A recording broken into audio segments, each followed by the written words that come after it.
আজকে কি রান্না করবে? আজকে ডাল আর আলু ভাজা করব। আমি ডাল আর আলু ভাজা খাবো না, আজকে আমি মাংস খাবো।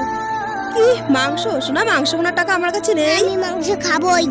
আমারও তো খেতে ইচ্ছে করে, অনেকদিন আগেই তোমাকে আনতে বলেছিলাম। দৃশ্যা, আজকে ডাল দিয়ে খাও, অন্য একদিন এনে খাওয়াবো তোমাকে।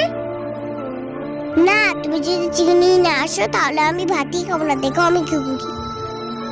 দৃশ্যার খুব জেদ, আজকে যদি সত্যি সত্যি না খাই কিছুটা করতে হবে। হ্যালো ভাই, শোন না, দৃশ্যা না খুব চিকেন খাওয়ার জন্য জেদ করছে, কিন্তু আমার কাছে পয়সা নেই। তুই একটু বাজারে গিয়ে চিকেন পাঠিয়ে দিবি, আমি তোকে পরে পয়সা দিয়ে দিব। হ্যাঁ, রাখছি। মাকে একটু চিকেন নিয়ে আসতে বলেছি, তুমি নিয়ে আসো না। দৃশ্যা, ভাত খাবে না? না, আমি ভাত খাবো না, তুমি চিকেন নিয়ে আসো নাই। দৃশ্যা, ঘুরে তাকাও, দেখো আমি কি নিয়ে এসেছি। উঠো, দেখো কি এনেছি। Wow, chicken! তাহলে এবার তাড়াতাড়ি ভাতটা খেয়ে নাও। দারুণ খেতে হয়েছে মা।